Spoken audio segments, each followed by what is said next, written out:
ایک شخص کو حضور نے دیکھا، اس نے میلے کچیلے کپڑے پہنے، تو حضور نے ٹھنڈی آہ بھری، فرمایا کاش یہ دھو کے کپڑے پہنتا۔ ایک شخص کو دیکھا بال بکھرے ہیں، کنگھی نہیں کی، تو حضور فرمانے لگے کاش یہ کنگھی کر لیتا۔ نفاست پسند آدمی پہ نا بوجھ بنتا ہے۔ جو آدمی، آپ کو پتہ ہے کہ امام شافعی تو فرماتے ہیں جمعے والے دن غسل کرنا واجب ہے، ماتے غسل نہ کرے تو جمعہ ہی نہیں ہوگا۔ اگرچہ ہمارے امام صاحب کے نزدیک سنت ہے۔ یہ سنت کب بنا؟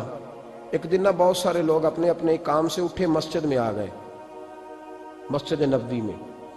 کوئی کسان تھا تو کھیت سے اٹھ کے آ گیا، کوئی مزدور تھا تو مزدوری سے اٹھ کے آ گیا۔ تو مسجد میں جب بہت سارے لوگ جمع ہوئے نا، تو بعض لوگوں کو دقت محسوس ہوئی، تو رسول کریم علیہ السلام نے فرمایا کتنا ہی اچھا ہو کہ تم جمعے والے دن نہا کے آیا کرو۔ بس وہ صحابہ کا مزاج ہمارے والا نہیں تھا کہ تفصیل بتائیں، حکمت بتائیں، ملے گا کیا، ثواب کتنا، نہ نہائیں تو گناہ، یہ کوئی نہیں۔ حضور نے کہا کہ نہا کے آؤ تو کتنا ہی اچھا ہے۔ پھر کسی صحابی نے کبھی بھی بغیر غسل کیے جمعہ ادا ہی نہیں کیا، کسی نے بغیر غسل کے کبھی جمعہ ادا ہی نہیں کیا نا۔ اسلام بڑا خوبصورت دین ہے۔ حضور نے فرمایا جو کچا پیاز کھائے وہ مسجد نہ آئے، پہلے مسواک کرے، دانت صاف کرے، پھر آئے۔ نبی پاک صلی اللہ علیہ وسلم نے فرمایا جو کچی مولی کھائے مسجد نہ آئے۔ مولی کھانا جائز ہے، پیاز کھانا جائز ہے، لیکن منہ سے بدبو آتی ہے۔ نبی پاک علیہ السلام کا ظاہری حسن کیا بات ہے۔ میلاد مبارکہ میں نبی پاک علیہ السلام کی جو چیز بڑی کھل کے واضح ہوتی ہے وہ رسول اللہ کا حسن و جمال ہے۔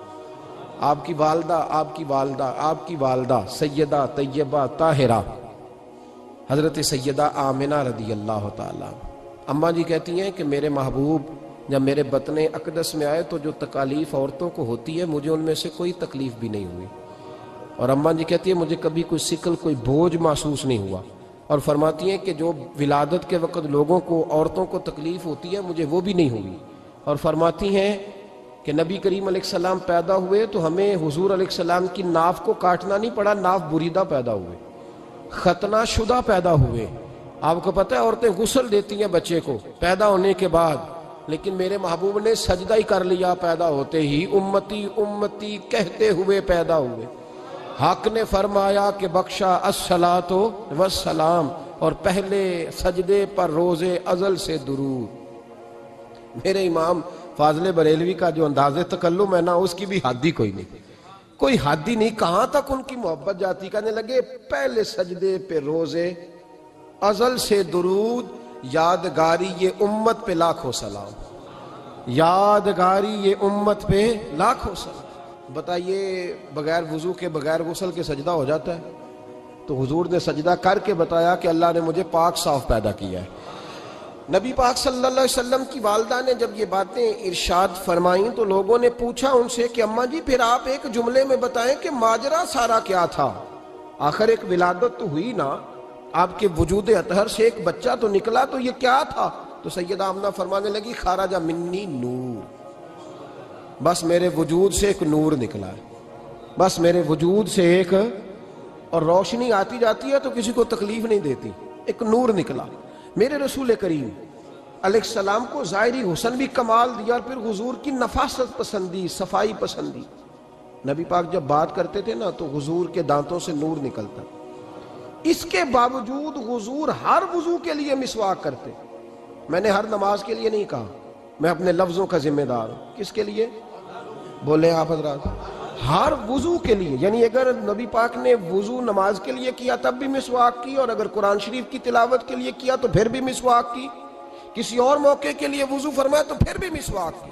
اور سیدہ عائشہ فرماتی ہے جب بھی حضور گھر سے نکلنے لگتے پہلے مسواک فرماتے، حالانکہ رسول پاک کے دندان اقدس تو نور والے تھے، ضرورت ہی نہیں تھی۔ ہماری تعلیم کے لیے نفاست پسندی۔ ایک بات میں نے شروع کرنی ہے پر آپ نے ناراض نہیں ہونا، پہلے وعدہ کر لیں، جڑے نہیں بولے انہوں نے کی ارادہ ہے ہو جانا ہے، چلو ہو جائے، کوئی گل نہیں، خیر ہے، ہو جائیں آپ ناراض۔ نبی پاک نے بڑی مونچھیں نہیں پسند کی، حضور کو اچھی نہیں لگتی تھی۔ ایک بات پوچھتا ہوں آپ سے، یہ درد دل ہے میرا اور صرف سمجھانے کے لیے عرض کر رہا ہوں، کوئی تنقید نہیں، اللہ تعالیٰ مجھے نیت کا وضو عطا کرے۔ ایک بات بتانا، اگر بہو کھانا پکا کے لائے اور سالن سے بال نکل آئے تو پھر اس کا کیا حال ہوتا ہے؟ کئی تو بوڑھے پلیٹ اٹھا کے دیوار میں مارتے ہیں، ایسا ہی ہوتا ہے نا، یہ کیا ہے؟ اور اگر کبھی روٹی سے نکل آئے تو بیوی صاحبہ کا کیا حال ہوتا ہے؟ یہ کوئی طریقہ ہے کھانا پکانے کا؟ اور اللہ تعالیٰ معاف کرے، اگر کبھی ہوٹل میں چلے جائیں امیر لوگ 15,000 کا ڈنر کرنے، تو وہاں کسی سالن کی پلیٹ سے بال نکل آئے تو پھر تو پیسے کیا دینے ہیں، پھر تو ان کو اور جرمانہ ہو جاتا ہے۔ یہ تو سارے بال نکل آئے تو مشکل، اور ویسے بھی جو نفاست ہے نا طبیعت کی، اس پر بوجھ بنتا ہے، بال کھانے میں ہو آٹے میں ہو تو بوجھ بنتا ہے۔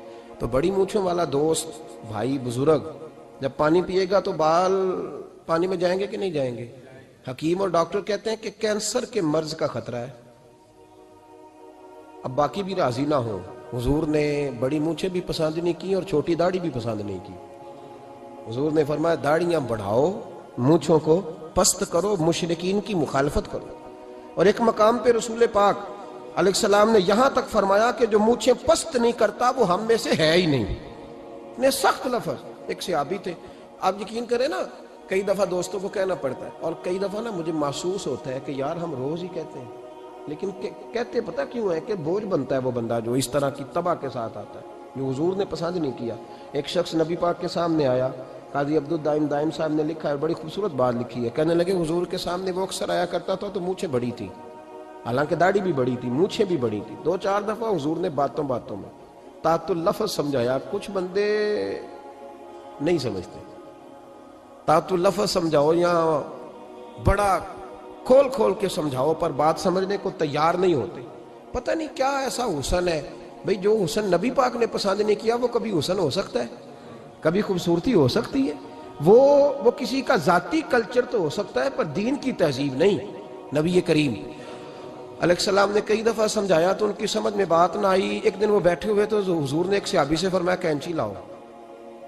کہنے لگے میں سمجھ گیا کہ میرے ساتھ کچھ ہونے لگا ہے۔ ساتھ ہی حضور نے فرمایا ایک مسواک بھی لانا۔ کہنے لگے میں نے کہا بچت ہو گئی، میرے تو دانت صاف ہے۔ تو یہ شاید اس کی بات ہونے لگی ہے جس کے دانت بھی ٹھیک نہیں۔ دونوں چیزیں جب آ گئی نا تو حضور اٹھے اور نبی پاک نے مسواک ان کے ہونٹوں پہ رکھی، اسی سے آبی کی ہونٹوں کے اوپر مسواک رکھ کے تو اوپر سے حضور نے مونچھیں کاٹ لی۔ فرمایا یہ نہ ایسا کرو، یہ چیز مجھے پسند نہیں ہے۔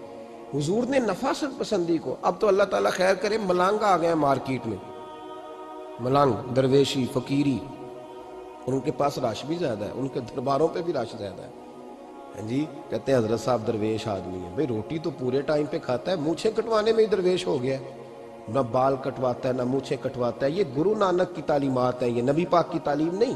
وجود کا کوئی بال نہ کٹوانا یہ سکھوں کا طریقہ ہے، مسلمانوں کا یہ انداز، یہ کدھر کی فقیری ہے؟ دین کوئی غلاظتوں والا ہے معاذ اللہ، کہ بابا کپڑے نہیں بدلتا، بابا غسل نہیں کرتا، بابا بال نہیں کٹواتا۔ بابا ہے؟ پاگل ہے؟ قطعی طور پر کوئی فقیری نہیں، فقیری صرف وہ ہے جو میرے نبی نے کیا ہے۔